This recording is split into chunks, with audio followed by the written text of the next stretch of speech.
वर्ष पुगेको दिनमा हामी यहाँ छोरी दुईजनाले पूजा गर्न आएको छौँ है।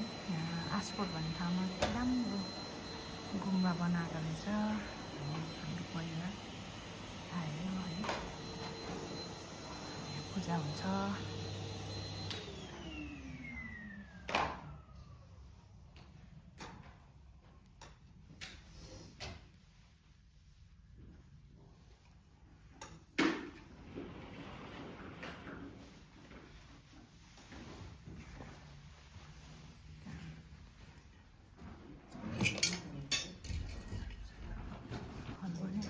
राम्रो ठुलो यत्रो मान्छे अट्ने कति राम्रो।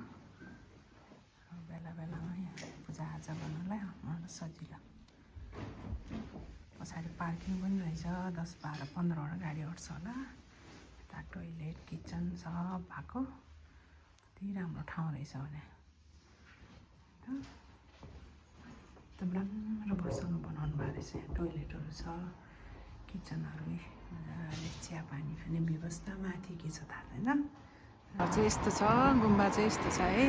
यो उसले चिनिन्छ, यो मेन रोडमै यस्तो छ। अनि यहाँबाट चाहिँ पार्किङ, यहाँबाट भित्र पार्किङ छ। एकदम राम्रो छ। सुरुवात हुँदैछ। कता गयो त ज्वाइँहरू चाहिँ?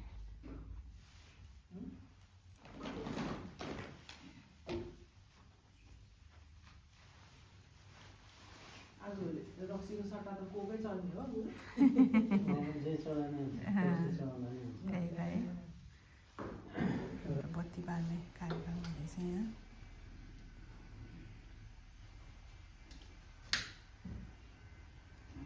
पेनाले त बाल्नु पर्यो, बत्ती बाल्ने तपाईँले बाल्न पारेन। ठिक भयो।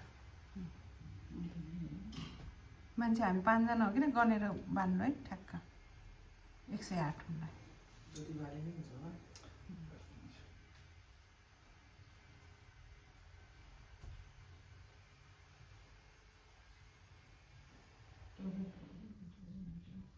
टोइलेट उता छ आमा, त्यो किचनको छेउमा।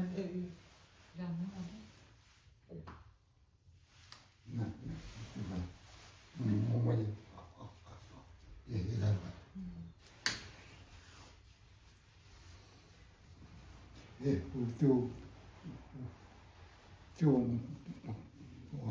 गर्नु पऱ्यो नि त। खै अहिले पछि लास्टमा गराउँछ कि होइन। ठिक छ, यस्तो छ नि होइन, लास्टमा गर्छ होला।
वर्षा दिनको पूजा भन्ने चाहिँ अब बत्ती बाल्ने उहाँको पुण्य वृद्धिको लागि गर्ने मात्र हो। पुण्य अब उहाँ 49सम्म मात्र हो यो आदरभावमा बस्ने चाहिँ। आदरभावमा 49सम्म हो। 49देखि चाहिँ केही न केही आफ्नो आफ्नो कर्म अनुसारले जन्म लिनुपर्छ, जन्म लिन्छ। अनि देवपछि उता उप्रान्त वर्ष दिन 3 वर्षसम्म गर्छ गर्नेले। अनि त्यो चाहिँ उहाँको नाममा अब गर्नु चट्टा पूजा गरेर छोक चढाउने, बत्ती चढाउने हो। त्यो चाहिँ अब उहाँ जुनैमा जन्म लिए पनि सुख शान्ति समृद्धि अनि आयु लामो होस् त्यस्तो गरेर गर्ने हो। छलोकमा जन्म लिने हो। अब आफ्नो आफ्नो कर्म अनुसार छलोकमा नभए देवाचिन भनेर चाहिँ अमिताभ बुद्धको उसमा जन्म लिने हो। अब त्यो चाहिँ आफ्नो कर्म अनुसारले कर्म कस्तो सञ्चय गर्नु गरेछ त्यो अनुसारले जन्म लिन्छ। त्यही भएर कर्म राम्रो गर्नुपर्छ भन्ने कारण त्यो, पुण्य राम्रो गर्नुपर्छ भन्ने कारण त्यो। आफ्नो आफ्नो आफूले सञ्चय गरेको पुण्य र कर्मको कस्तो छ त्यो भएको जन्म लिन्छ। त्यसरी जन्म लिने हो। वर्षा दिनको चाहिँ अब हामीले आज चाहिँ अब यहाँ सामु पूजा अनि छोक गरेर मर्मे गरेर उहाँ जुनै ठाउँमा जन्म लिए पनि सधैँ सुखमा रहिरहोस्, सधैँ दुःख नभोग्नु परोस्, दुःखबाट मुक्त पाओस्, जुनै ठाउँमा जन्म लिए पनि आयु लामो होस्, त्यसरी चाहिँ हामी प्रार्थना गरेर गर्ने हो। साथसाथै उहाँको पुण्यतिथिले गर्दा हामीले पुण्य कमाउने एउटा मौका पाएको छ, मौका छुट्दैन। अनि त्यसै कारणले उहाँ लगायत अब जति पनि संसारमा छलोकको सबै बितेको छ, जति पनि मर्नु भएको छ सबैलाई सम्झेर अनि उहाँहरू पनि सुखवतीको भवनमा जन्म लियोस्। अनि यो छलोकमा भइरहेको सबै प्राणीहरू पनि दुःखबाट मुक्त भएर सधैँ सुख शान्ति आयु लामो होस् भनेर हामीले चाहिँ प्रार्थना गरेर बोधिचित्तको मनले चाहिँ प्रार्थना गर्नुपर्छ। अनि चाहिँ अलिकति अरूलाई फाइदा पुर्याउन सक्छ करुणा। अनि निङ्जे भन्छ लामो भाषामा चाहिँ करुणा छ भने चाहिँ अरूलाई फाइदा पुर्याउन सक्छ। उदाहरण आफ्नो बाबुआमाले आफ्नो छोराछोरीलाई कति करुणा गर्छ होइन। त्यसले गर्दाखेरि छोराछोरीको लागि जति दुःख गरे पनि दुःख हुँदैन, नभएको जस्तो हुन्छ।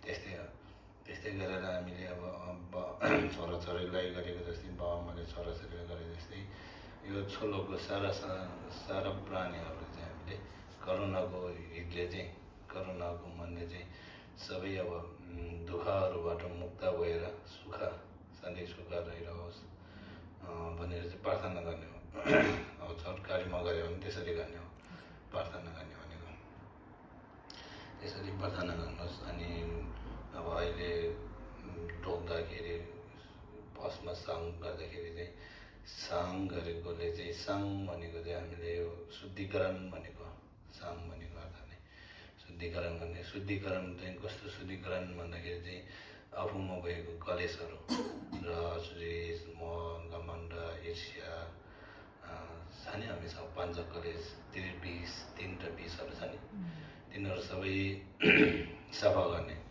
लगायत यो संसारको दुःख कष्टहरू सबै नष्ट गर्ने। सबैलाई अब अहिले जुनै देशमा भयो जय झगडा भइरहने त्यस्तोहरू मुक्त होस्, जय झगडा नहोस्, सबै शान्ति होस् भनेर चाहिँ साङ चढाउने हो। साङको पनि अब साङ पनि हामीले चढाउँदाखेरि अब त्यसरी सम्झेर चढाउने।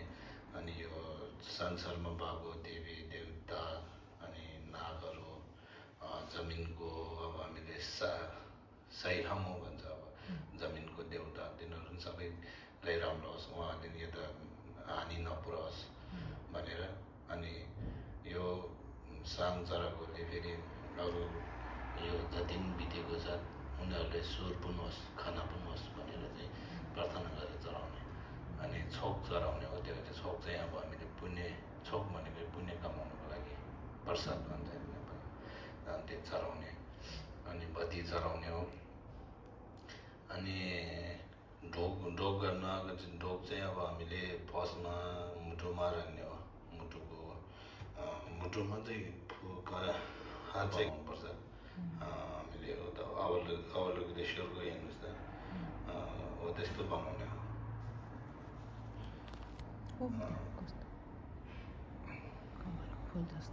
फर्स्टमा मुटुमा राख्ने त्यसपछि शिरमा राख्ने त्यसपछि फेरि वचनमा त्यसपछि फेरि मुटुमा पुऱ्याए चाहिँ हामीले उँधो ढोक्ने हो ढोक गर्छ नि त हामीले ढोक गर्दाखेरि हातले छुनु हात दुईवटा हुनु पऱ्यो भुइँमा घोडा दुईवटा टेक्नु पऱ्यो निधार टेक्नु पऱ्यो कति पञ्चदण्डवत कस्तो भन्छ होइन हो त्यसरी गर्नुपर्छ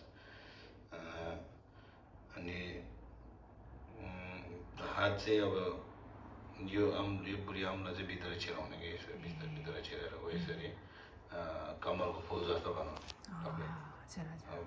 अवलोकितेश्वरको हेर्नुहोस् चेरेन्सीको उता छेउको कसरी छ हात दुईवटा मुटुमा छ च्याप्पै गर्नु हुँदैन हामीले यस्तो बनाएर कमलको फुल जस्तो जस्तो लगाउनुपर्छ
एकैवटा बालो हाल्छ नि त आमाको कार्यक्रम सक्यो है आमाको फोटो लानु बिर्स्यो होला फेरि फोटो